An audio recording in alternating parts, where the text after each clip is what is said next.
Baik, kita masih di surat Al-A'raf ayat ke-189.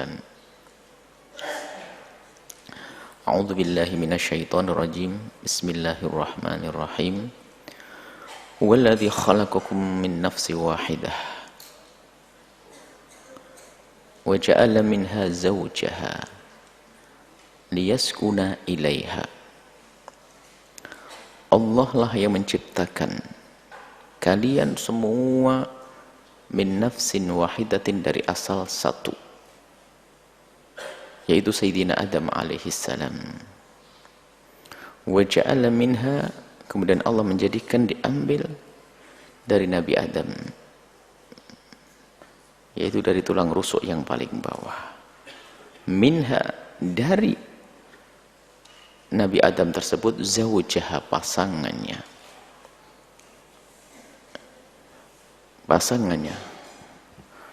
Liyaskunu ilaiha. Nah, kemudian setelah zawjaha, ini cara menyebut dhamirnya beda. Pertama nafsi wahidah, jiwa yang satu. Kemudian setelah zawjaha, maka di sini akan terjadi suami istri. Maka dhamirnya pun dirubah. Liyaskun, laki-laki, ilaiha, perempuan. Liyaskun, agar menemukan ketenangan seorang laki-laki, ilaiha, bersama istrinya. Nabi Adam dalam kesendirian di saat diciptakan oleh Allah. Kemudian Allah menciptakan Siti Hawa, nenek kita, dari Nabi Adam. Itu mendapat yang kuat bahwa Nabi Siti Hawa diambil dari bagian jasad Nabi Adam alaihissalam. Di sana ada pendapat yang mengatakan bahwa Siti Hawa adalah diciptakan seperti Nabi Adam diciptakan. Tapi pendapat kebanyakan dan yang kuat adalah dari Nabi Adam. Maka min di sini menurut pendapat yang kuat adalah bagian daripada Nabi Adam. Adapun bagi yang mengatakan bahwa Siti Hawa juga diciptakan seperti Nabi Adam diciptakan, maka min ini adalah dari jenis bayan, keterangan. Seperti min, jadi dari sama dengan mereka. Jenis Nabi Adam, jenis seperti Nabi Adam. Seperti Nabi Adam diciptakan. Baik, pendapat yang kuat adalah memang Siti Hawa diambil dari bagian Nabi Adam. Dan pentingnya makna bagian di sini agar merasa ada keterikatan. Begitu juga lahirlah seorang anak bagian daripada orang tua. Itu secara otomatis ada keterikatan yang khusus antara bapak dengan anak dengan bapak. Ini kisah Nabi Adam sudah selesai. Kemudian setelah itu kisah keturunan Nabi Adam. Falamma taghasyaha, ini adalah kisah. Maka sebagian seperti Imam Suyuti membawa ini kisah kepada Nabi Adam, menukil riwayat yang dikatakan para ulama riwayat dhaif. Memang secara zahirnya dulu kita ini seolah-olah masih mengisahkan kisah Nabi Adam awal penciptaan. Falamma taghasyaha, tatkala sang suami menemukan ketenangan bersama istrinya, kemudian falamma taghasyaha, kemudian menggaulinya karena suami istri, hamalat, maka sang istri Siti Hawa, ini kalau dikembalikan kepada Nabi Adam, hamalat Siti Hawa hamlan khafifan, mengandung di dalam perutnya dengan kandungan yang ringan sekali. Begitulah Allah hadirkan dalam proses penciptaan janin, tidak langsung gede. Kaget kalau langsung gede. Dari Allah, dari yang tidak dirasa, berkembang perlahan, bahkan perkembangannya pun begitu halusnya sampai tidak terasa.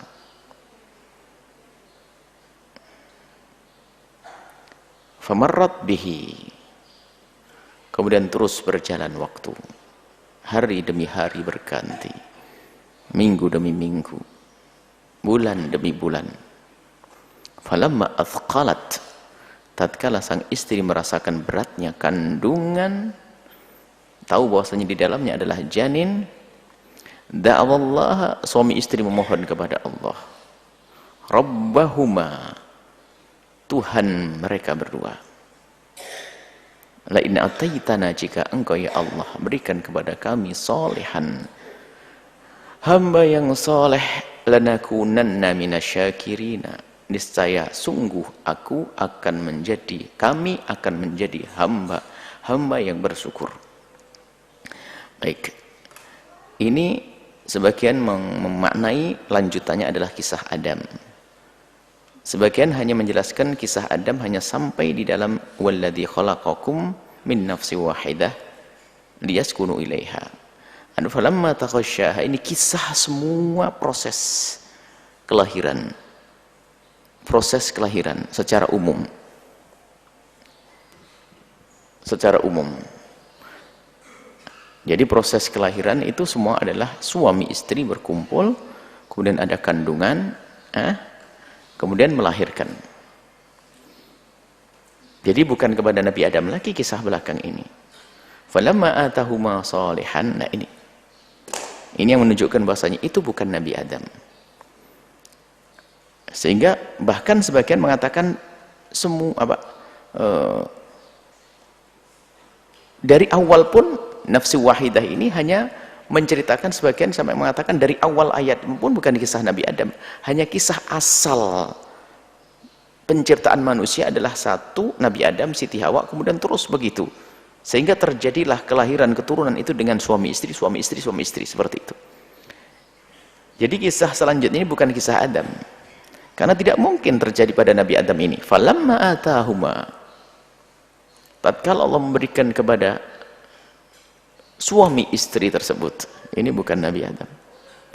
Falamma atahuma, tatkala Allah memberikan kepada suami istri, solihan, seorang hamba yang soleh, ja'ala lahu syuraka'a, akan tapi mereka berdua ini malah menjadikan syuraka'a, sekutu, lahu, bagi Allah subhanahu wa ta'ala, fima atahuma, di dalam atau dengan apa yang Allah berikan kepada mereka berdua. Fata'alallahu lah, ini ayat inilah, pungkasan ayat ini menunjukkan bahasanya itu bukan Nabi Adam dan Siti Hawa. Fata'alallahu, sungguh jauh, maha tinggi Allah, maha suci untuk amma yusyrikuna, dari apa yang mereka sekutukan. Allah maha tinggi dan maha luhur, maha suci dari apa yang yusyrikun, lah ini menyekutukan, jamak. Artinya ini adalah kisah, bukan kisah Nabi Adam alaihissalam dengan Siti Hawa. Nah ini dijelaskan bahwa begitulah kebanyakan dari manusia yang semula kenal Allah, kemudian setelah itu di saat akan diberi oleh Allah karunia apapun, harapannya dengan Allah, tapi kadang di saat harapan itu terpenuh, harapannya atau penuh dari Allah, dia mengharap dari Allah dengan harapan yang sangat, tapi di saat harapan itu terpenuhi, kadang lupa dengan nikmat tersebut. Justru malah nikmat tersebut dijadikan sebab Allah murka kepadanya. Ada harta, dulu waktu dia berdoa, waktu fakir itu, Masya Allah, mondar-mandir ke tempatnya kiai minta ijazah, pengen rezekinya banyak. Wah, sholat Tuhannya nggak pernah berhenti-berhenti, tahajud, doa, fulus. Wah, rajin beribadah. Akan tapi ternyata di saat Allah beri karunia kepada mereka harta, diberi oleh Allah kekayaan, ternyata untuk melanggar Allah pun juga dengan karunia Allah tersebut. Dia bermaksiat dengan harta tersebut, dia melakukan pelanggaran juga dengan kekayaan tersebut. Ini sebenarnya peringatan. Begitu juga kalau ditanya semuanya dari kita pengen punya anak, bagaimana? Anak yang soleh, yang benar, yang menjadikan sebab saya selamat. Akan tapi ternyata di saat anak itu lahir, dikuasai oleh kecintaannya kepada anak yang berlebihan, sehingga sampai ia pun tidak mampu untuk mendidik anaknya. Ia tidak bisa menegur di saat anaknya salah, bahkan akan menuruti semua yang diinginkan atas dasar cinta yang ada di dalam hatinya. Dia menyalahgunakan makna cinta, sehingga ada seorang tua nggak bisa negur anaknya, nggak bisa meluruskan anaknya, sehingga anaknya pun semakin jauh dari Allah dan Rasulnya. Malah petaka buat orang tua yang semula seolah-olah anak ini akan menjadi sebab keselamatan, dia yang menjadikan sebab kehancuran sang orang tua. Anak menjadi sebab kehancuran. Maka yang diberi oleh Allah karunia anak, kami sampaikan, yang tidak dikarunia anak, maka ketahuilah Anda tidak akan masuk neraka dengan anak, karena Anda tidak punya anak. Ingat, yang punya anak tidak akan masuk neraka karena anak. Artinya pintu neraka gara-gara anak ditutup saat itu. Anda nggak akan masuk neraka karena anak, karena Anda tidak punya anak. Tapi ingat, di sana banyak orang punya anak, akan tapi mereka di neraka bersama sang anak. Maka menjadilah Anda orang yang punya anak, lalu masuk surga bersama anak-anak. Pendidikan, kenalkan kepada Allah, dahulukan Allah dan Rasulnya. Kalaupun mereka harus mencari dunia, harus tahu tujuannya kemana. Bukan dunia untuk dunia, maka itu adalah orang yang tidak kenal Allah. Tapi mencari dunia untuk Allah, itulah kebiasaan ahli iman. Nah, ini dikisahkan bahwa di saat diberi oleh Allah hamba yang soleh, malah terlena. Malah menjadikan hamba-hamba soleh yang telah Allah berikan kepadanya syuraka, sekutu bagi Allah. Sehingga ada orang-orang soleh dianggap Tuhan. Pada kisah-kisah Yahudi dan Nasrani, Uzair dianggap sebagai anak Tuhan. Bahkan sebagian mengangkatnya Tuhan. Sayyidina Isa alaihissalam pun demikian. Diangkat sebagai anak Tuhan, bahkan dianggap sebagai Tuhan. Padahal adalah seorang hamba yang soleh. Jadi ada tingkat kesesatan karena anak itu banyak macam-macam. Ada sampai derajat kufur syirik tadi. Ada yang hanya derajat fasik, yaitu kebanyakan dari hamba-hamba Allah zaman kita ini, lihat, salah mendidik anaknya. Baik di sini setelah diberi anak, dijadikan sekutu bagi Allah. Sungguh maha suci Allah dari apa yang mereka sekutukan. Ayusyrikuna ma la yakhluqu syai'an wa hum yukhlaqun. Kemudian ini kisah diperluas lagi tentang menyekutukan Allah. Bukan urusan anak yang dijadikan sekutu bagi Allah. Akan tapi di situ banyak hal-hal yang dijadikan oleh mereka hal-hal menjadi sekutu Allah. Berhala-berhala yang ditegakkan. Mereka menciptakan sesembahan-sesembahan untuk menjadikan tandingan atau syarik, syuraka, tandingan bagi Allah. Dan ini menjadikan Allah murka. Allah dibuatkan tandingan. Maka ini pertanyaan setelah ini, untuk menggunakan akalnya, diajak dialog. Kalau mereka orang cerdas, bagaimana mempercayai Tuhan adalah batu yang ditegakkan, yang dipahat oleh tangannya sendiri. Ayusyrikuna ma la yakhluqu syai'a. Apakah mereka itu akan menyekutukan Allah, menganggap sebagai Tuhan ma la yakhluqu syai'a, sesuatu yang tidak bisa membuat apapun? Itu berhala-berhala tidak menciptakan apapun. Wa hum yukhlaquna, bahkan mereka dibuat. Yang menciptakan mereka adalah Allah, yang memahat pun adalah yang menyembahnya. Wala yastati'una lahum nasra wala anfusahum yansurun. Jadi berhala-berhala itu nggak akan bisa memberikan pertolongan kepada yang lain. Oh, mereka saja tidak bisa menolong dirinya sendiri. Ambil palu, pukul ke mereka, cartaklah, nggak bisa membela. Masa seperti itu akan dijadikan Tuhan? Wala yastati'una lahum, mereka tidak akan bisa membantu. Berhala-berhala tidak akan bisa membantu yang menyembahnya. Wala anfusahum yansurun, mereka pun tidak bisa menolong diri mereka sendiri. Maka bagaimana kau sembah? Ini sebenarnya mengajak dialog dengan akalnya. Menyembah sesuatu yang dia sendiri tidak bisa menjaga, bagaimana akan menjaga yang lain? Dia tidak bisa memberikan manfaat untuk dirinya, bagaimana bisa memberikan manfaat orang lain? Dia pun tidak bisa menolak bahaya dari dirinya, bagaimana bisa menolak bahaya dari orang lain? Suruh berpikir dengan akalnya.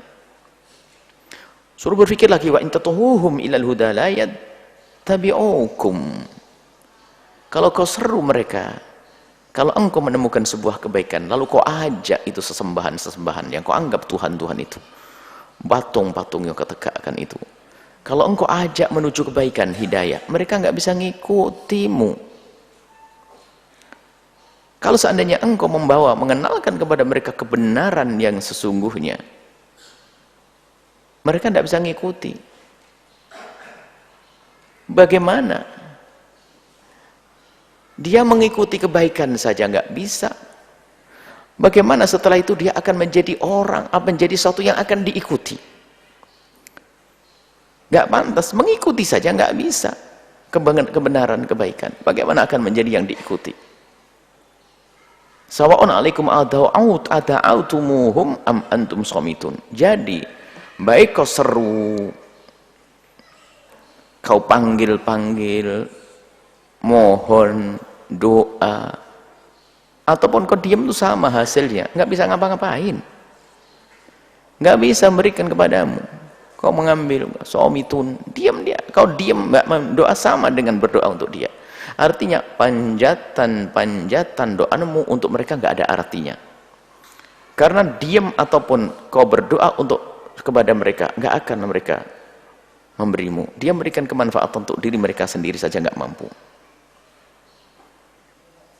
Innalladzina, sesungguhnya mereka tad'una, yang engkau seru, engkau mohon, yang engkau seru, engkau panggil, yang engkau memanjatkan doa kepada mereka, min dunillahi, selain dari Allah, adalah ibadun amthalukum, hamba-hamba seperti kalian. Ini untuk semuanya yang menuhankan manusia. Aneh sekali bagi manusia dituhankan, wong dia sama seperti dirimu, dilahirkan oleh seorang ibu, dia pun juga sakit perut, dia pun juga tidur, dia pun pada akhirnya mati. Maka ini sebuah kebodohan yang nyata, menuhankan yang semacam itu. Dan itu kadang di kalangan orang-orang yang katanya cerdas dan berpikir, di negeri-negeri yang masih mengetahui, meyakini akan adanya Tuhan-Tuhan seperti itu, raja-raja mereka dianggap sebagai Tuhan atau titisan Tuhan. Innal ladzina tad'una min dunihi ibadun amtsalukum, yang disembah itu sama dengan kalian, yaitu sebagai makhluk diciptakan oleh Allah. Fad'uhum, ayo doa, minta sebanyak-banyaknya kepada mereka. Falyastajibu lakum, agar bisa mengabul doa-doamu. Enggak bisa in kuntum shadiqin, kalau kau benar. Kalau memang engkau benar, coba ayo minta kepada mereka. Enggak akan mengabul. Enggak akan mengabul doa-doa kalian. Nah, ini beberapa cara dialog yang dihadirkan oleh Al-Qur'an kepada kita untuk mengajak diskusi kepada mereka yang menyembah selain Allah, ya, agar berpikir yang cerdas, ya. Masa Tuhan kok seperti itu? Tuhan dipahat, Tuhan dibuat, Tuhan tidak bisa berbuat apa-apa, Tuhan tidak bisa menolak kejahatan, Tuhan tidak bisa memberikan manfaat. Enggak, bukan seperti Tuhan. Tuhan diseru enggak mengkabul. Baik, ini adalah dialog yang dihadirkan agar kita kembali kepada keyakinan bahwasanya ada hanya Tuhan Allah Subhanahu wa taala. Baik, inilah mungkin yang bisa kita hadirkan singkat di majelis tafsir ini. Semoga Allah Subhanahu wa taala memberikan kepada kita pemahaman yang benar, dan juga semoga apa yang kita pelajari benar-benar menjadi sebab kita digolongkan oleh Allah sebagai golongan ahli Quran, insyaallah. Wallahu a'lam bissawab.